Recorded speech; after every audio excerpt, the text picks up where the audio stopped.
In this episode, we're going to take a look at Ajax and how we can do that with the jQuery UJS that Rails provides. So let's dive in. I have created a Rails app with a scaffold for books, and books have names, descriptions, and published at dates. And what we're going to do is go into the show action and add a publish button here that will talk to the application. It will write the published at date, and then we'll add it to the page with JavaScript.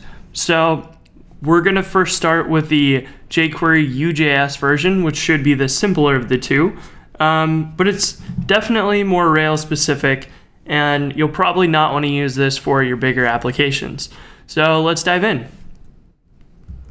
So this page, the show action for the books, is where we want to add the publish link to the page.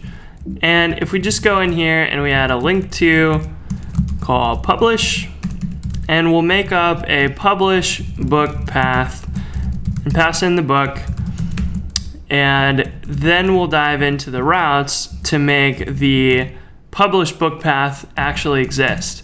So with this, we want to create a member action, and the member action basically says that for any individual book, let's provide these other routes. So we were going to add a patch method called publish, and the reason why we use patch is so that we can edit the record. That's typically a patch or a put instead of a post or a get or a delete. You don't use those for when you're editing a record. So in this case, we want to patch the record, set the timestamp, and go right ahead with that. So let's add a placeholder here for the published at column in our view. And here we're going to display the actbook.published at attribute and close that paragraph. So now that we have the links, when we click on this, we'll get taken as a GET request to the published path. So that's incorrect. We made a patch and we want it to actually submit and change the record. So when we click on a link by default, those are going to be handled as GET requests. So now our next step is to add the ability to make this link a patch request. And Rails provides unobtrusive JavaScript that gets triggered by the method attribute here, and we can set it to patch. So when we open up our application.js file, you'll see that there's a required for jQuery UJS, which stands for jQuery unobtrusive JavaScript. And that JavaScript file basically provides the ability to look for things like this method attribute and then change the behavior of this link to actually submit a patch request rather just than a GET request. So when we refresh our page here, if we inspect this attribute on the link, you can see that there's a data method that is equal to patch. And of course, we define that right here. So now this JavaScript will intercept this link, and when we click on it, we no longer get the GET request and route problem, but we're missing the action. So Rails mapped this correctly to the route. We sent the patch request, and now we just have to fill out the rest of this action. So if we open up our books controller now, down here at the bottom, we can add a publish method, and we can have the book and update the published at to the current time in our time zone. And here we want to also add the book to get set when this action is loaded. So now if we refresh and submit this again, we'll get a template missing. So this is submitting a patch request, but it's still expecting to render some HTML, and we're actually loading a new page. This isn't actual Ajax because we are submitting the request, but we're moving and not actually taking the result. We're going to another page. So in that sense, like, we are still submitting data over, but we're not actually taking the result and modifying the current page with that. And the way we can do that is to go back to our show action and also add a remote is true option. So here now when we submit this, Let's go back to the show action. And then now when we submit this, nothing happens, and that's kind of interesting. So what is going on here? If we go into our Rails logs, we can see a big stack trace, and we can see that it published it, but this time it was expecting a JavaScript response. And last time when we did it, it expected an HTML response. So in your Rails logs, you can see when it says processing by, you can see the controller, the action, and the response it expects to receive back. So now that we've added the remote is true option, rather than looking for an HTML response, we're expecting a JavaScript response. And when this crashed, you didn't see anything go wrong on the front end side because the JavaScript here on the front end was expecting the JavaScript response to come back, and then it would execute that JavaScript here on the browser. And the browser was not being taken to a different page to load. So everything that will crash in these remote is true links or forms is those crashes will happen here in the console in your browser. So you'll be able to see that when we submit this link, you will get another error and another error, another, and you will see that there is a 500 error, which means there is an internal server error. It means something on the server happened that crashed when we submitted a patch request to that URL.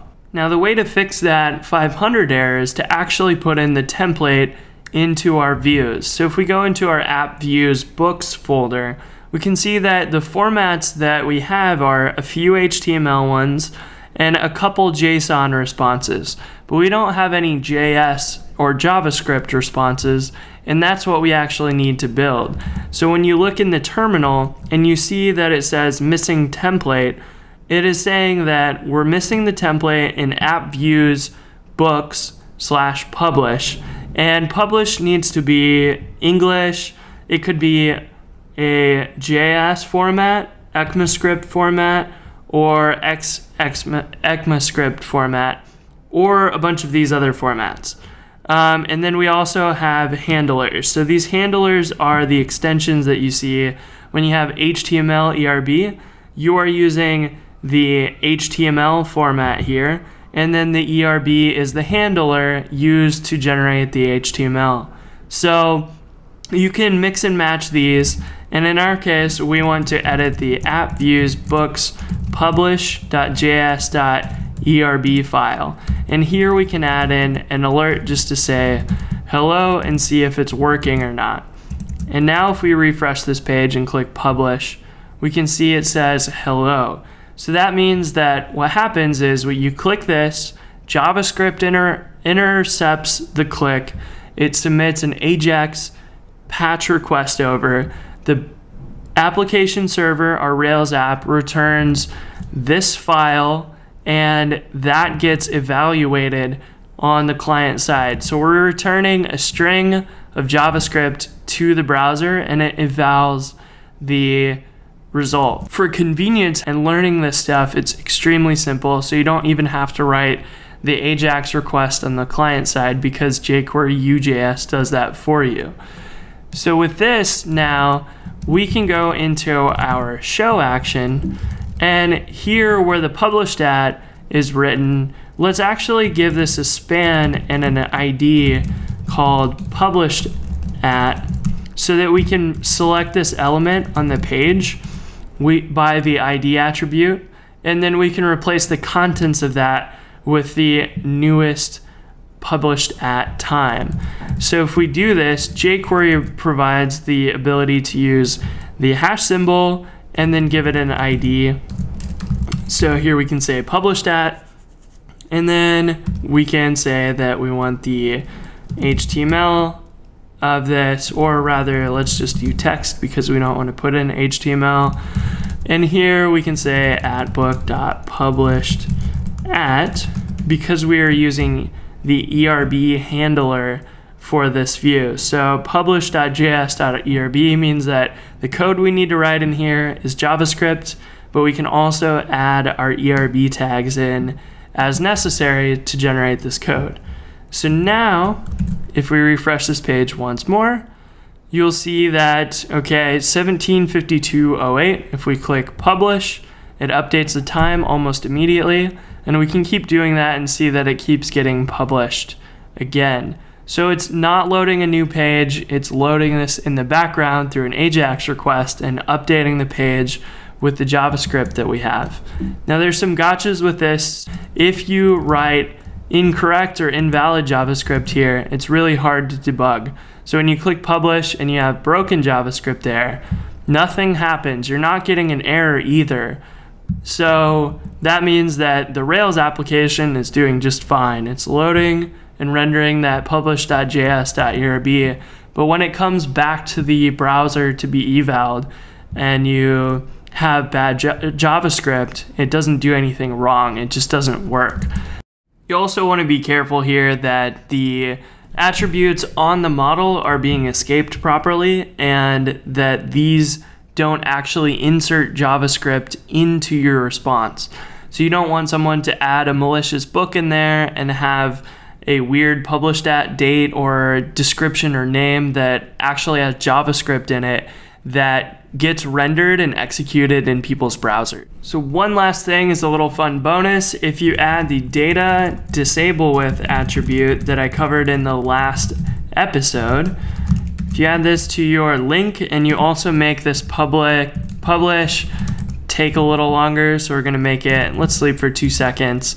If you refresh this page now and you click publish, it changes to publishing, and when it's finished it updates and the link goes back to normal. So you're able to use this disable with option the same way because UJS provides this functionality. And that's sort of the beauty of it. It allows you to do these somewhat complicated things with only having to define what it should do, and it will automatically detect that and add that functionality into your Rails app, which is really neat.